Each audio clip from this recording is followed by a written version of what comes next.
پھر وہ دروازہ بند ہو جائے گا، پھر مایوس ہو کے آئے گا، پھر کہا جائے گا واپس آ، کھل گیا دروازہ، کئی بار آئے گا، کئی بار جائے گا، روئے گا، تڑپے گا، پریشان ہوگا، فرشتے سے کہے گا یہ میرے ساتھ کیا ہو رہا ہے؟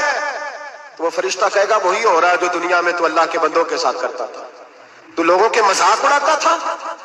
جوان اس کو کہتے ہیں جو پھپتیاں زیادہ کسے، جھکتے زیادہ کرے، بوڑھوں کا مذاق اڑائے، بیماروں کا مذاق اڑائے، غریبوں کا مذاق اڑائے، کسی کے پھٹے کپڑے دیکھ کے پھپتی کسے، وہ سمجھدار ہے؟ یہ گناہ کرنا پھر اس پہ پھولنا بھی؟ میرے نبی کریم علیہ الصلوۃ والسلام نے فرمایا رب کریم کے فرشتے کہیں گے تو بندوں کے ساتھ ایسا کرتا تھا، آج تیرے ساتھ ایسا ہوگا۔ میرے نبی رحمت سید عالم علیہ السلام کے غلام، میرے بھائیوں بہت زیادہ نہیں کرتے لوگ آج مذاق؟ بڑا ظلم نہیں کرتے؟ تکلیف نہیں دیتے؟ میں نے بوڑھوں کو روتے دیکھا ہے، میں نے غریبوں کو روتے دیکھا ہے، میں نے مسکینوں کو روتے دیکھا ہے، بیماروں کو تڑپتے دیکھا ہے، میں نے دیکھا ہے لوگوں کو تکلیف میں، لوگوں کو دکھ میں دیکھ کے مذاق اڑاتے۔ میرے حبیب پاک علیہ السلام کے صحابی ہیں حضرت عبداللہ ابن عمر فرماتے ہیں میں حج کے لیے جا رہا تھا، محدث ابن جوزی نے لکھا ہے، فرماتے رستے میں ایک جگہ میں نے پڑاؤ کرنا چاہا، علاقہ بڑا چٹیل تھا، بڑا سخت تھا، میرا ارادہ بنا کہ میں، اور لوگ مذاق پہ فخر کرتے نہیں، بعد میں آ کے سناتے نہیں میں نے یہ کیا، آج اس گناہ پر فخر نہیں کیا جاتا۔ حضرت موسیٰ علیہ السلام سے بنی اسرائیل والے کہنے لگے کہ لگتا ہے آپ ہمارے ساتھ مذاق کر رہے ہیں، تو آپ فرمانے لگے اعوذ باللہ ان اکون من الجاہلین، میں پناہ مانگتا ہوں کہ میں جاہلوں میں سے ہو جاؤں۔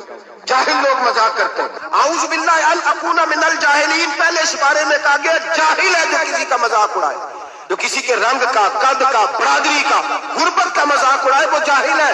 یہ قرآن مجید نے کہا، میں نہیں کہہ رہا۔ حضرت سیدنا عبداللہ ابن عمر فرما رہے میں جا رہا تھا، راستے میں نے دیکھا کہ چٹیل میدان ہے، حج کے لیے جا رہا تھا، کوئی جگہ نہیں مل رہی تھی، ایک بوڑھی عورت کا مکان نظر آیا، اس کے پاس میں نے پڑاؤ کیا، ٹھہر گیا۔ بوڑھی نے اپنے بیٹے کو بھیجا، کہنے لگی کوئی نورانی چہرے والے بزرگ ہے، کوئی پرہیزگار آدمی ہے، ان کو بلا لاؤ، اپنی ڈرائنگ روم میں بیٹھک میں سلا لیتے۔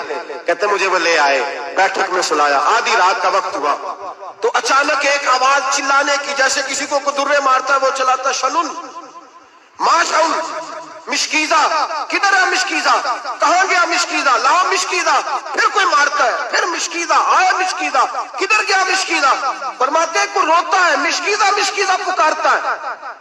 حضرت جناب سیدنا عبداللہ ابن عمر فرماتے ہیں میں اٹھا، ادھر دائیں بائیں دیکھا، باہر نکلا، کوئی بندہ نظر نہیں آتا، چیخنے کی آواز، چلانے کی آواز، تڑپنے کی آواز، میرا دل کانپے، اے اللہ کس پہ عذاب ہو رہا ہے؟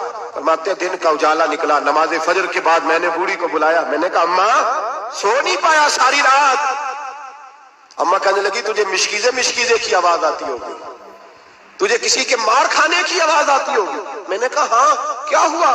کہنے لگی تمہارے کمرے کے بالکل پیچھے میرے شوہر کی قبر ہے، وہ اپنی قبر سے مشکیزہ چلاتا ہے، ساری رات اس کو عذاب ہوتا ہے، بڑی دعائیں کراتی ہوں تو بھی دعا کر، اسی لیے بلایا ہے، اللہ اس کی مشکل آسان کر دے، قبر کا عذاب اٹھ جائے۔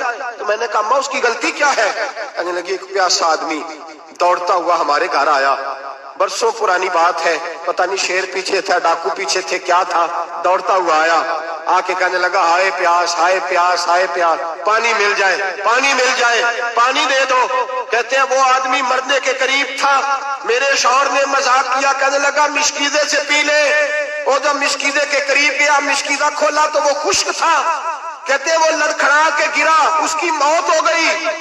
جب سے یہ مرا ہے اس کی قبر سے بھی مشکیزے کی آواز آتی ہے۔ سالوں بیت گئے، عرش کا مالک ناراض ہو گیا ہے کہ تو نے میرے مرتے ہوئے بندے سے بھی مذاق کیا، مرنے والے سے بھی تو مذاق کرتا رہا۔ فرمایا اب یہ مشکیزہ دعا کرو یہ بخشا جائے، دعا کرو اور چھوڑ دے بھائی لوگوں کا مذاق اڑانا، نہ کسی کے حال پہ طنز کر، نہ کسی کے غم کا مذاق اڑا، وہ جسے چاہے جیسا نواز دے۔ یہ مزاج لطف رسول ہے۔ باپ منتیں کر رہا ہے کہ بارات آئی ہے بیٹی کی تو اللہ کرے روٹی پوری ہو جائے، رشتہ دار مذاق اڑا رہے ہیں، یہ کیا پکایا ہے، یہ کیا لائے ہو، یہ کیا رکھا ہے، انتظام کس طرح کا کیا ہے، بیٹھنے کا سلیقہ نہیں۔ بیٹیاں تو برابر ہوتی ہیں، بیٹیاں تو سب کی برابر ہوتی ہیں، تو جاہلوں جیسے کام کر رہا، کسی کے گھر آ کے اس کا نمک کھا کر تو مذاق اڑا رہا، کسی کے گھر بیٹھ کے اس کی توہین کر رہا ہے۔ میرے نبی پاک علیہ السلام نے فرمایا حرام ہے کسی مسلمان کا مذاق اڑا کے اس کو تنگ کرنا، اس کو خوف دینا۔ دل لگی تو میرے نبی کی سنت ہے، دل لگی کرنا، خوش دلی کرنا، ہنسنے والی بات کرنا، ہنسانا، یہ تو نبی پاک کا طریقہ ہے. لیکن کسی کی کمزوری بیان کر کے اس کو تنگ کرنا یہ جہالت ہے. اس جہالت سے منع کیا گیا. بھائی مذاق کرتے ہیں لوگ، پھر فخر کے ساتھ بیان کرتے ہیں، اتنا بڑا گناہ کر کے پھر اس پر ناز کرتے ہیں. خدا را اس ظلم سے باز آؤ، اس گناہ سے باز آؤ.